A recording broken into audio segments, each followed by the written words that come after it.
The pancake batter was already burning when I realized my life was being discussed like an inconvenience. Morning light spilled across the kitchen floor. The radio hummed softly, and my hands froze mid-air as a calm, careless certainty settled in my chest. Someone I loved was quietly wishing me gone, not out of anger, but for access. If you've ever trusted family with your heart or your future, subscribe and tell me where you're listening from. Stories like this happen more often than people admit. I remember the smell of coffee turning sour, the clock ticking too loudly, the way my body went still before my mind could catch up. In that moment, warmth drained from the room, replaced by a clarity that hurt more than grief. I understood then that love and usefulness were not the same thing, and I had confused them for years. That was the moment everything I believed began to unravel, and the beginning of how I learned to choose myself. My name is Eleanor Hayes. I am 66 years old, and I have been a widow for 5 years. On an ordinary morning in my kitchen, everything I believed about my family ended. I was standing at the stove just after 7:15 a.m., flipping pancakes the way I always did, moving by habit more than thought. The house was quiet and familiar, filled with the smell of coffee and butter. It was the kind of morning that feels safe because it has happened so many times before. Then I understood something I never imagined hearing from my grandson. Not anger shouted in heat, but a calm certainty that my life was in the way of what they wanted, that my being gone would be convenient, that my presence had become a delay in someone else's plans. I did not move or speak. My hand stayed frozen over the pan while the food burned. The silence felt heavier than any argument. In that stillness, I knew something had broken beyond repair, and that this moment demanded I finally look. I spent the years after my husband passed learning how to stand in spaces he once filled. He had been the planner, the one who worried about numbers and long-term decisions. When he was gone, I told myself that love meant stepping forward instead of falling apart. At first, my role felt simple. I helped when something unexpected came up. A bill here, a school expense there. I told myself this was what mothers did, what grandmothers did. Supporting my daughter felt the same as supporting my grandson, and I believed that keeping everyone steady was the most important thing I could offer. Over time, that help stopped being occasional. It became routine, quiet, almost invisible. I adjusted my own life without mentioning it. Fewer trips, fewer indulgences, fewer needs voiced out loud. I convinced myself that sacrifice was proof of love, and that stability mattered more than comfort. What I did not admit then was the fear underneath it all. I was afraid that if I stopped being useful, I would stop being included, that the calls would slow, the visits would thin out, and I would become optional. So I stayed reliable. I stayed available. I stayed silent. Being the one who held things together gave me purpose, and for a long time, I mistook that feeling for security, even as small imbalances quietly began to grow. Looking back, I can see now how easily love blurred into obligation, and how those early compromises quietly shaped patterns I was not yet ready to name or question fully. I can see it now, but I could not see it then. The signs were small enough to ignore and gentle enough to excuse. Calls rarely came just to ask how I was doing. They came with questions attached, concerns that needed solving, numbers that needed covering. Visits shortened. Holidays felt rushed. I told myself everyone was busy, that life moved faster than it used to be. I kept a journal after my husband died, a place to put thoughts I did not want to burden anyone with. At first, it held grief. Over time, it began holding observations. A canceled visit written beside a reminder to send money. a joking remark about my age noted beside a request for help. Each time, I softened the truth with kindness. I wrote explanations instead of facts. They are stressed. They did not mean it that way. I am being sensitive. Reading those pages now feels like listening to someone argue against her own instincts. What I called generosity slowly became expectation. What I believed was closeness began to feel transactional. Still, I stayed quiet because being needed felt better than being alone.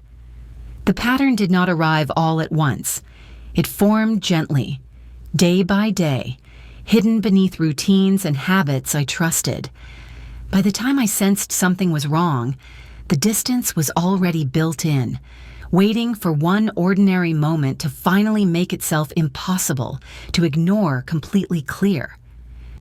I woke before sunrise, the way I always did, and moved through the kitchen by muscle memory, coffee brewed, batter mixed, blueberries rinsed and set aside. By 7:15 a.m., the house smelled warm and familiar, like it always had. I remembered other mornings when my grandson used to sit at the counter, legs swinging, talking without stopping. That memory hovered while the present felt strangely hollow. He was taller now, phone in hand, barely looking up. The room was the same, but the closeness was gone. As I cooked, I became aware of how casually my future was being considered, not with worry or tenderness, but with the calm efficiency people use when solving a problem. I understood that my aging was being measured, my independence quietly scheduled, my life reduced to timing and cost. My body went still. I did not interrupt. I did not correct anything. The pancakes darkened on the pan, and I let them. The silence felt deliberate, as if moving would make the truth real before I was ready. Part of me searched for another explanation.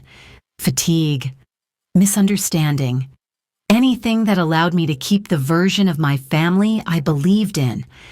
I stood there longer than necessary, waiting for something to soften what I had just learned. Nothing did. In that quiet kitchen, surrounded by routines I trusted, I realized I was no longer asking why something felt wrong. I was asking how long it had been wrong without me seeing it, and what else I had been choosing not to notice. That morning did not end with raised voices or tears. It ended with awareness settling into my chest, heavy and cold, and the understanding that nothing familiar would ever feel simple again after this moment. It rewrote my sense of safety. I drove to my daughter's house thinking it was another practical errand, nothing more. Papers sat on the passenger seat, familiar responsibilities I had carried for years. I let myself in quietly, expecting voices or movement, but the house felt paused. I stopped in the hallway when I heard low voices coming from the kitchen. They were calm, deliberate, the kind of tone used for planning, not emotion. I did not mean to listen, but my body froze before my mind caught up. As I stood there, I realized they were discussing my future without me. Not with worry, but with strategy. My age was being weighed, my independence measured. Decisions about where I would live and who would speak for me were already being outlined. What unsettled me most was how concern was being shaped into control. Safety was mentioned. Care was implied, but beneath it all was the assumption that I could be managed if guided correctly, that my clarity could be questioned if it became inconvenient. Then I understood they believed a large sum of money was waiting behind my name, an inheritance they were already dividing in theory, planning years ahead as if it were guaranteed. I almost felt dizzy realizing how much they assumed existed, how confidently they were designing a future around it. The most chilling truth settled in slowly. They were not waiting for my life to end. They were planning to remove me from it while I was still here. I stepped back without a sound and left the way I had entered, sitting alone in my car. My hands shook, but my thoughts sharpened. This was no longer about hurt feelings or misunderstanding. This was about my autonomy, my voice, and my survival.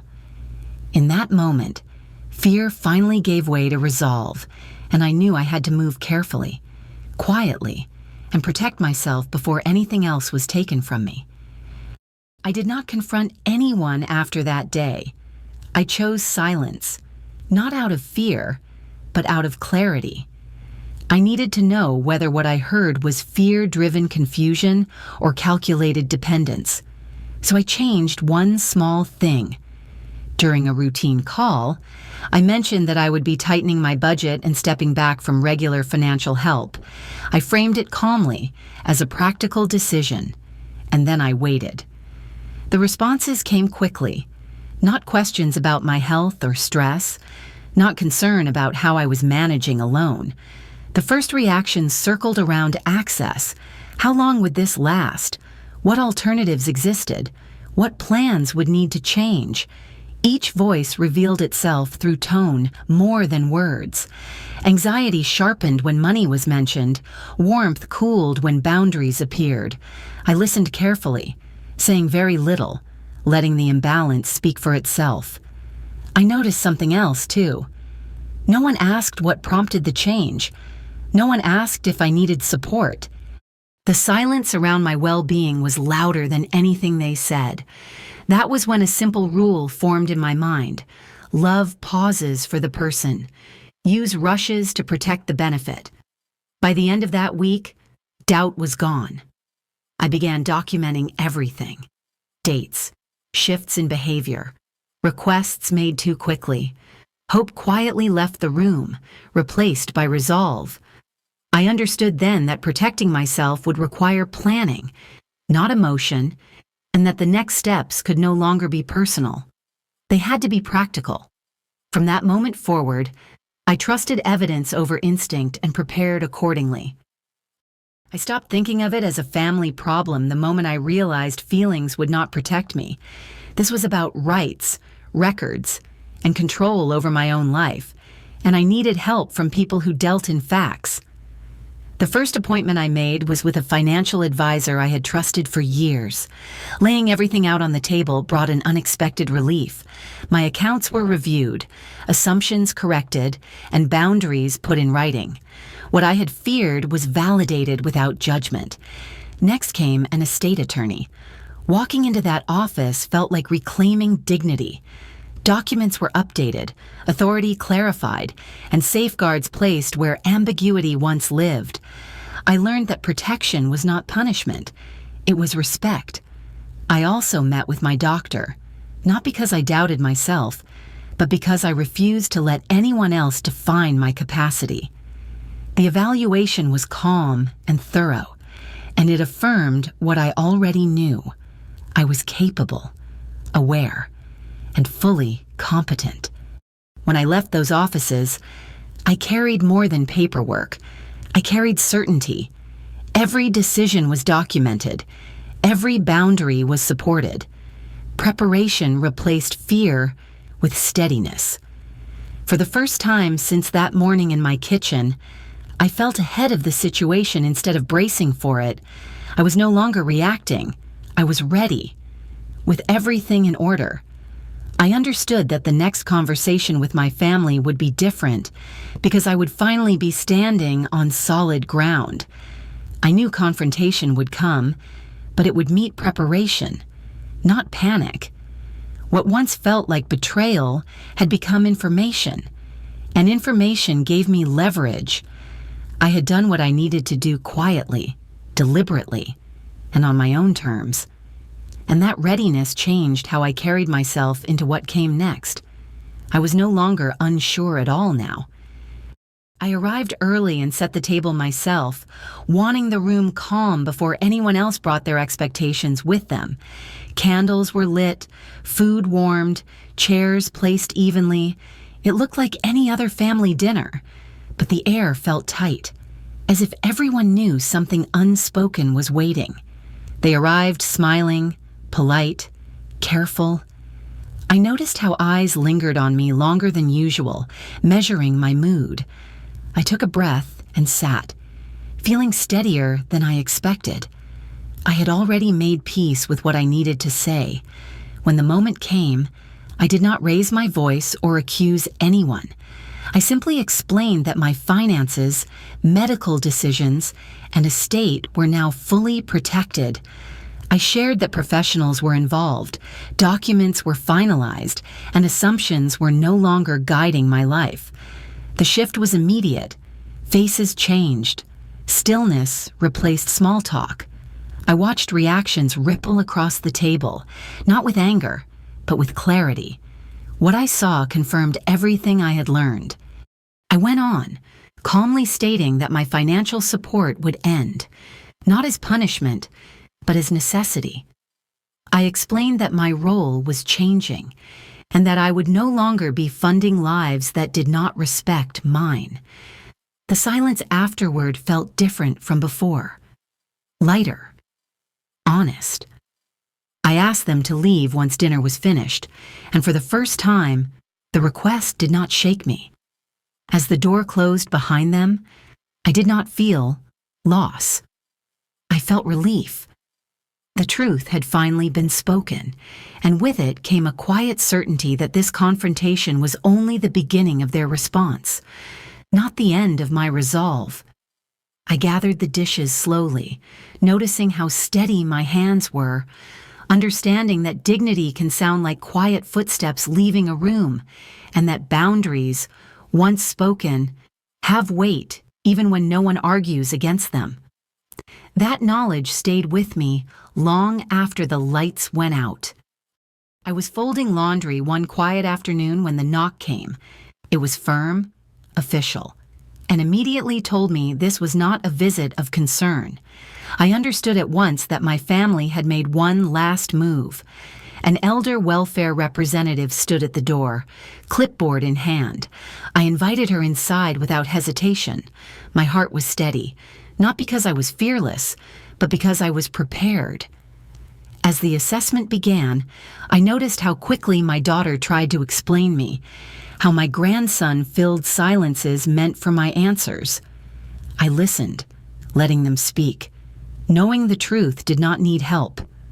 When it was my turn, I provided documentation calmly, financial records, medical evaluations, legal directives. Each paper carried weight, not emotion. The representative reviewed everything carefully, asked me questions directly, and watched how I responded. I answered clearly. I remembered dates. I described my routines. I spoke for myself without rushing. The shift in the room was subtle, but decisive. Authority moved away from assumption and toward evidence. The representative concluded that I was competent, independent, and not at risk. When the door finally closed behind her, my knees weakened, not from fear, but from release. The threat was gone. That visit marked the end of their leverage. I was exhausted, but free, and I knew I would not spend another day proving my sanity to people who had hoped I would lose it again now. I understood then that defending myself forever would keep me tied to the very thing I needed to leave. Protection had done its job. Distance was next. I stopped explaining. I stopped answering questions that came wrapped as concern. Quietly, I sold the house that held too many versions of me. I closed accounts that others knew about. I changed phone numbers and mailing addresses, not to disappear, but to choose who could reach me. Each step was small and deliberate. There were no announcements, no final arguments. I handled paperwork in the mornings and packed memories in the afternoons, keeping only what felt honest to carry forward. Letting go of that house felt like letting go of an identity built on sacrifice. I was no longer the safety net, the solution, or the fallback plan. I was simply myself. Before I left, I wrote a short note and placed it where it would be found. It did not accuse or explain. It stated one truth. I was choosing peace and would not be available for negotiation. The day I drove away, the road felt wider than it ever had. I did not look back. My chest felt light, not empty. Walking away without drama was not weakness. It was clarity. That choice marked the end of one life and the quiet beginning of another, where silence felt safe again and distance finally gave me room to heal. I carried no bitterness, only calm certainty, trusting that this space would allow my remaining years to be my own at last. I moved 6 months later to a small coastal town where mornings arrive softly. My new home is modest, filled with light and quiet, and nothing in it feels borrowed from anyone else's expectations. My days no longer begin with urgency. I wake when my body is ready, drink coffee on the porch, and read without checking my phone. I garden, walk the shoreline, and cook meals that suit my appetite instead of someone else's schedule. Time stretches instead of presses. I have learned the difference between chosen connection and obligation. The people in my life now arrive without requests attached.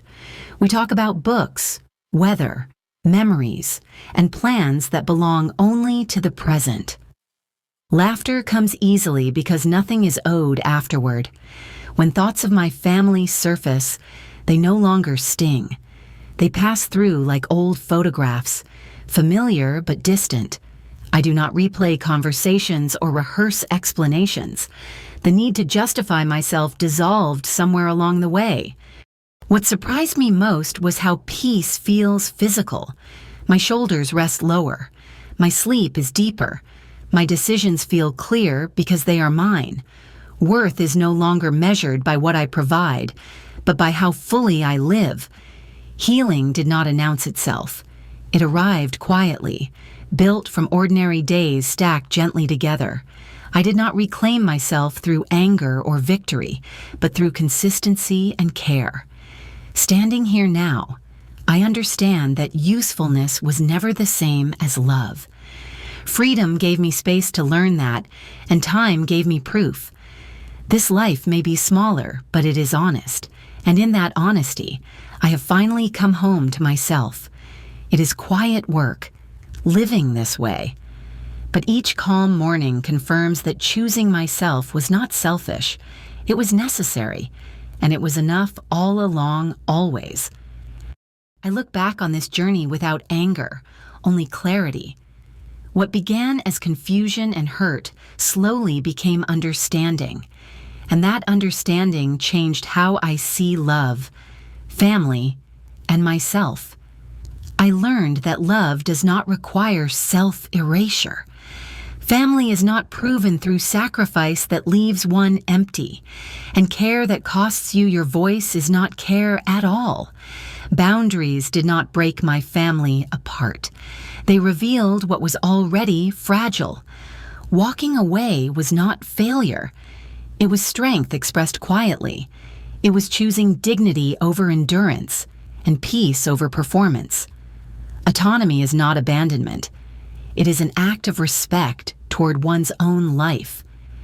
If you are listening and recognize yourself somewhere in this story, I want you to know that doubt does not mean you are wrong.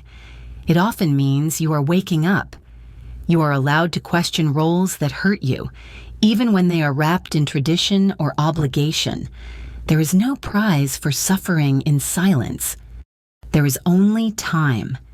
And how gently you treat yourself while you still have it. Protection can be calm, change can be quiet, and leaving can be loving. Thank you for sitting with my story and holding it with care. If you have faced something similar or are standing at the edge of a difficult decision, I invite you to share your thoughts in the comments. Your voice matters, and you are not alone. I hope this reflection reminds you that your life belongs to you, and choosing yourself is always allowed without guilt attached.